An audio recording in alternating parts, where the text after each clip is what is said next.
काफी पहले। और प्रेमी भाई बहनों, अभी आधे चैत से 81 शुरू हो गया है तो सम्मत 80 भी निकल गया, अब दोनों निकल गए। और कहा है कि 31 मार्च 80 के बाद, तो 80 का बाद अब चल रहा है। अगर कहीं उनकी मौज हो गई और ये भविष्यवाणी उन्होंने अपनी पूरी की, तो हम लोगों को पढ़ाई करनी चाहिए कि नहीं करनी चाहिए? और पढ़ाई क्या है? अब हम लोगों की कोई भौतिक जगत की तो पढ़ाई है नहीं, वो तो ABCD आपने बहुत पहले पढ़ ली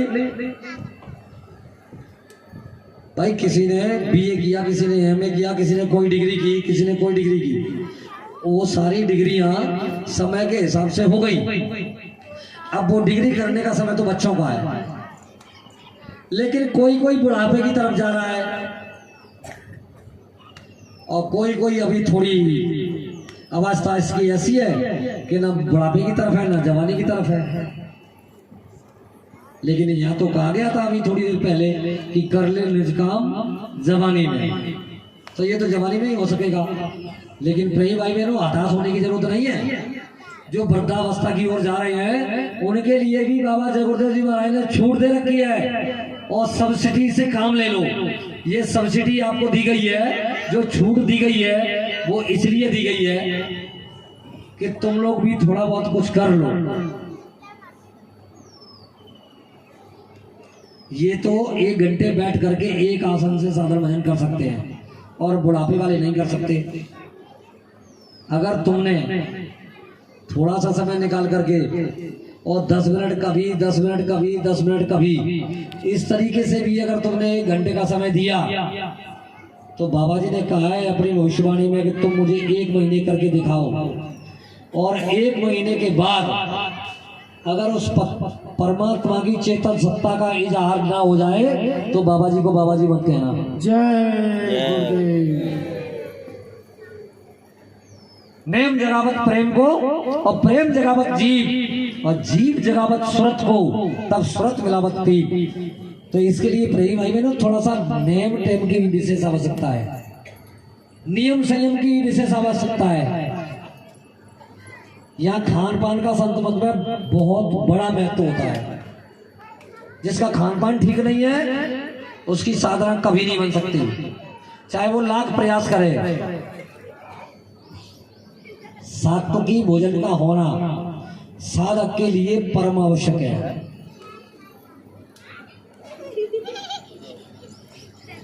लहसुन, प्याज, तेल, मसाले, मिर्ची, ये क्या है? ये तामसिक आहार है, और समय समय पर ये दवा भी है, समय समय की ये दवा भी है। लेकिन रोज रोज के लिए ये नुकसानदायक है, क्योंकि इसके खाने से मन उत्तेजित होगा। ज्यादा तेल, ज्यादा घी, ये खाना स्वास्थ्य के लिए हानिकारक है, साधक के लिए, क्योंकि उससे पेट खराब होगा, और जैसे ही पेट खराब हो गया तो साधन भजन में मन नहीं लगेगा। बाबा जी ने नहीं बताया कि मैंने 1 रोटी पानी में भिगोकर, अभी भाई साहब बता रहे थे गुरु महाराज की दिनचर्या, 24 घंटे में 1 रोटी, और वो भी पानी में भिगोकर खा लेते थे, और 18-18 घंटे साधन भजन करते थे। हम लोगों के लिए कितना बताया गया? 1 घंटे सुबह, 1 घंटे शाम को। अगर ये 1 घंटे सवेरे और 1 घंटे शाम को भी नहीं दे सकते, तो बाबा जी की भविष्यवाणी में एक जगह ये भी आता है कि चुल्लू भर पानी लो और उसमें डूब जाओ। बाबा जी ने कहा कि हम लोग तो कह देते हैं कि चुल्लू भर पानी लो और डूब कर मर जाओ, लेकिन बाबा जी ने मरने की नहीं कही, लेकिन संकेत तो वही जा रहा है। चुल्लू भर पानी में डूब के क्या होना है? संकेत तो उधर ही है, मरने वाला। तो या तो कुछ कर लिया जाए, अभी भी समय है, गुरु महाराज की बड़ी दया है। जो प्रेमी कर रहे हैं उनके चेहरे झलकते हैं, ऐसा नहीं है। बाबा जय गुरुदेव जी महाराज ने अपने शब्दों में ये बात कही थी मथुराश्रम से कि इसमें ऐसे भी प्रेमी बैठे हुए हैं जो आते और जाते हैं, ऊपर का नजारा देखते हैं, दिव्य लोगों का दर्शन दीदार करते हैं। जब नाराज हुए किसी बात को लेकर तो हम लोगों से ये भी कहा कि सबके सब नाकारा, मुझे एक नहीं मिला।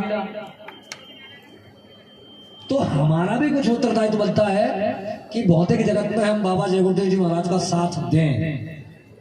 अगर ये ना हो सके तो छोड़ो उसे, उसको करने वाले करते रहेंगे, लेकिन भजन तो सभी लोग कर सकते हैं। इसके लिए तो सबके लिए छूट है। तो प्रेमी भाई बहनों,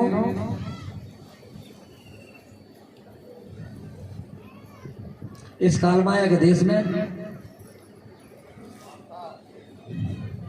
हम आप ऐसे उलझ गए हैं कि इसमें से निकलना बहुत मुश्किल हो रहा है।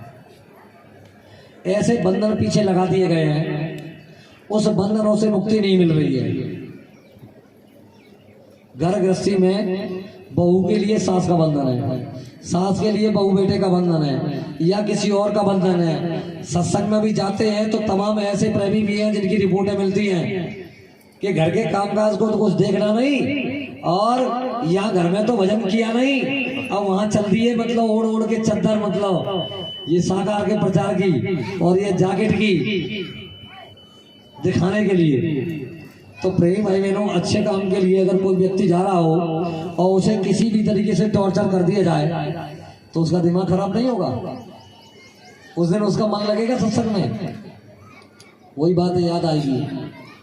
इसलिए घर गृहस्थी में बच्चों को समझाओ बुझाओ और थोड़ा सा समय निकाल करके सुबह शाम ये साधन भजन करो। अगर ये साधन भजन कर लिया तो हमारा सब कुछ ठीक हो सकता है। बाबा जी ने कहा है कि मैं तो हमारा लोक भी बना दूंगा और परलोक भी बना दूंगा, दोनों बनेंगे। लोक भी बिगड़ेगा नहीं और परलोक भी बन जाएगा। और ये सब नहीं किया तो फिर काल माया की जूती जिसमें तीक्ष्ण कांटे हैं, और वो जब सिर पर पड़ेगी तो सबके होश ठिकाने आ जाएंगे। और फिर उस समय क्या करोगे भाई? जब आज हम लोगों की आदत नहीं है, जैसे कोई प्रेमी अपने गांव में ऐसा है जो केवल और केवल राम राम बोलता है, उससे आप जय गुरुदेव करना तो वो जय गुरुदेव नहीं बोलेगा और राम राम ही बोलेगा। कुछ लोग ऐसे हैं कि जो उनसे आप जय गुरुदेव बोलना तो वो जय गुरुदेव नहीं बोलेगा, उसकी आदत है कि वो राधे राधे बोलता है। तो जय गुरुदेव आपने बोला तो वो राधे राधे बोलेगा। अब ये अपनी जगह पर अड़ी है कि हम जो कह रहे हैं उसे नहीं मान रहा, और उसे पता भी नहीं है कि समय का जगाया हुआ सिद्ध किया हुआ ये नाम है, इससे आपको ज्यादा फायदा होगा। आप राधे राधे कहिए, राम राम कहिए, सीताराम कहिए, कुछ भी कहिए, उससे किसी को कोई दिक्कत नहीं। बाबा जी तो ये कहते हैं कि तुम समय की जड़ी को, समय के नाम को अगर अपना सहारा बना लो तो तुम्हारा डबल फायदा हो जाएगा, ज्यादा लाभ तुमको मिल जाएगा। जब ये चीज तुम्हें समझ में आ जाएगी और तो फिर सब कुछ धीरे धीरे करके बदलने लग जाएगा। काम इसी से होना है, इसी से पता चल रहा है। एक भविष्यवाणी 2012 में होली के कार्यक्रम के दिन 10 मार्च को बाबा जी ने कही थी कि बच्चा सुबह शाम सुमरन ध्यान भजन नित्य नियम से करते रहना बिना नागा के रोज रोज। साकार का प्रचार चलता रहेगा, ये बंद होना नहीं है, और ये कोई आज से नहीं हो रहा। अगर हम लोग समझें कि 2012 से ही हम लोग इस प्रचार को कर रहे हैं, ये संतों के इतिहास में संतों ने जब से नाम देना शुरू किया है जीवों के हित में, तब से शाकाहार पर जोर दिया है, क्योंकि शाकाहार मूल विषय है उसका। अगर शाकाहार किसी ने नहीं अपनाया है तो फिर तो कर्म बंधन उसके ऊपर लगेंगे। अरे अंडे मछली मांस शराब के लिए बाबा जय गुरुदेव महाराज कह रहे हैं कि ये हर धर्म में वर्जित है। कोई अपने गांव का मंदिर है और रोज उसमें झाड़ू लगता है, प्रेमी जाते भी हैं और उस मंदिर में बैठते हैं, भगवान को याद करते हैं। अगर ये उसी मंदिर में कोई व्यक्ति जाकर के और कचरा डाल दे, फिर किसी से कहा जाए कि तुम उसमें बैठ जाओ, अगर उसमें गंदगी फैला दी जाए और उनसे कहा जाए कि तुम उसमें बैठ जाओ, तो फिर वो लोग बैठ जाएंगे? भाई गंदगी में कोई नहीं बैठना चाहेगा। इसलिए ये मानवता उस परमात्मा का पवित्र मंदिर है, तो संतों ने कहा है कि इस मंदिर में भी हम लोग गंदगी ना फैलाएं। सबसे पहले तो खान पान की गंदगी है। ये जो मोटी मोटी बातें गुरु महाराज ने बताई थी वो साधकों के लिए थी। आहार कैसा करना चाहिए, कैसे रहना चाहिए, समय से साधन भजन करना चाहिए, ऐसी चीजों का सेवन करें जिससे पेट खराब नहीं हो। नेम जगावत प्रेम को, प्रेम जगावत जीव, और जीव जगावत सूरत को, तब सब सूरत मिलावत पीप। तो नेम टेम का होना परम आवश्यक है, नहीं तो किसी किसी दिन नेम टेम